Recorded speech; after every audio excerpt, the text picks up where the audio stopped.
بسم اللہ الرحمن الرحیم۔ عید الاضحیٰ قربانی کا جوہر۔ اس ہفتے پوری دنیا کے مسلمان عید الاضحیٰ منائیں گے۔ یہ ایک ایسا موقع ہے جو ہمیں حضرت ابراہیم علیہ السلام کی اللہ سے محبت، عقیدت اور قربانی کی یاد دلاتا ہے۔ حضرت ابراہیم علیہ السلام ابراہیمی مذاہب کے مشترکہ جد اعلیٰ ہیں، جنہوں نے اپنی زندگی میں بہت ساری مشکلات اور مصائب کا سامنا کیا، لیکن وہ خاص طور پر رضائے الہی کے لیے اپنے پیارے بیٹے حضرت اسماعیل علیہ السلام کو قربان کرنے کے حوالے سے پہچانے جاتے ہیں۔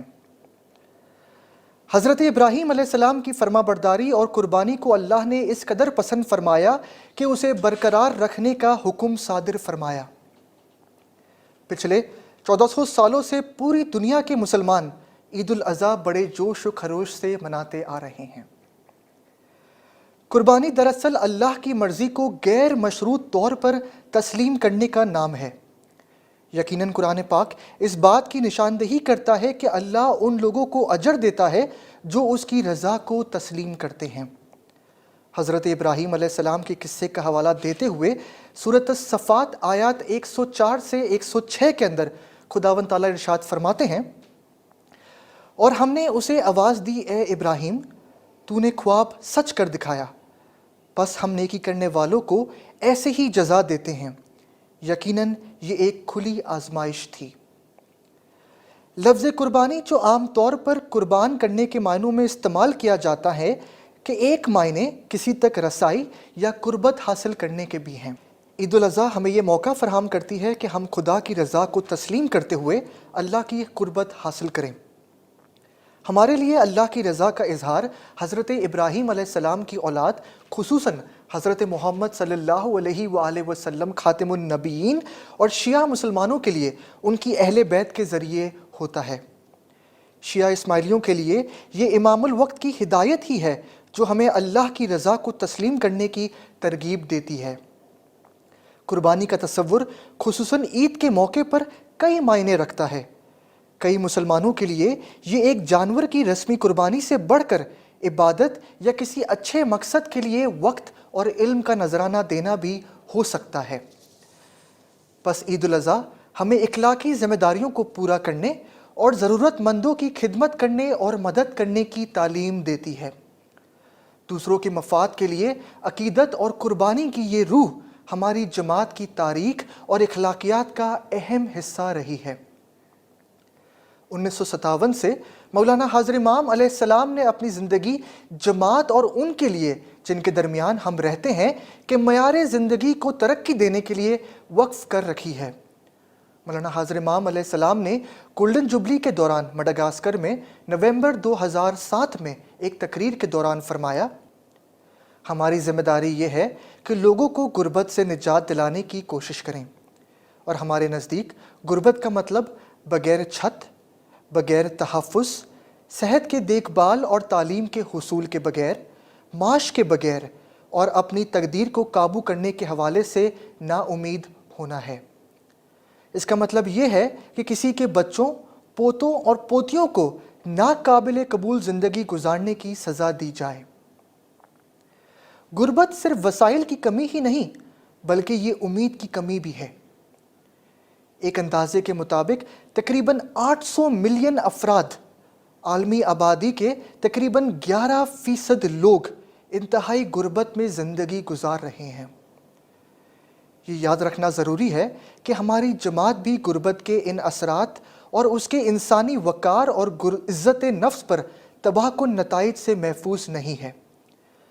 جس طرح مولانا حاضر امام علیہ السلام غربت کے خاتمے کے لیے پرعزم ہے، اسی طرح ہمارے لیے بھی ان کی بصیرت کے مطابق اپنا کردار ادا کرنے کا یہ ایک منفرد موقع ہے۔ اس عید کے موقع پر ہم ذاتی قربانی دے کر اپنی جماعت کی اور ان سب ضرورت مندوں کی مدد کر کے اس نیک مقصد میں شامل ہو سکتے ہیں۔ موجودہ غیر یقینی صورتحال میں مدد کرنے کا تصور اور بھی اہم ہو جاتا ہے۔ انسانیت اس وقت ایک مشکل مرحلے سے گزر رہی ہے جو ہمیں اپنی محدودیت کی یاد دلاتی ہے۔ صحت عامہ کی ہنگامی صورتحال کی وجہ سے بہت سے لوگ اپنے پیاروں اور روزگار سے محروم ہو چکے ہیں۔ بہت سے دوسرے لوگ خود کو کئی اور طریقوں سے جدوجہد کرتا ہوا پا رہے ہیں۔ ان مشکل حالات کے دوران دوسرے انسانوں کی کسی بھی طریقے کی مدد مستقبل میں ان کی زندگیوں میں امن و سکون کا سبب بن سکتی ہے۔ ہم ہیلتھ چیک اپ کے لیے کسی شخص کے ساتھ جا کر اس کی مدد کر سکتے ہیں، رضاکارانہ طور پر اسکول کے کام میں ایک بچے کی مدد کر سکتے ہیں، یا کسی کے لیے کوئی کیریئر میں ان کو ایک اچھا مشورہ دے سکتے ہیں۔ ہم اپنے وقت، علم اور وسائل کو قربانی کے طور پر پیش کرتے ہوئے غیر مراعاتی یافتہ افراد اور ضرورت مندوں کے کاموں میں مدد کر کے اپنا کردار ادا کر سکتے ہیں تاکہ ان پر اس کے دیر پا اثرات مرتب ہوں۔ ہم دنیا بھر میں صحت کی دیکھ بھال کرنے والے کارکنوں کی مثال سے سیکھ سکتے ہیں جنہوں نے بے شمار مریضوں کی جان بچانے کے لیے اپنی زندگیوں کو خطرے میں ڈال کر کرونا وائرس جیسی وبائی مرض کو بہادری سے مقابلہ کیا۔ ان کی لگن اور قربانی آنے والے کئی سالوں تک ہمارے ساتھ رہے گی۔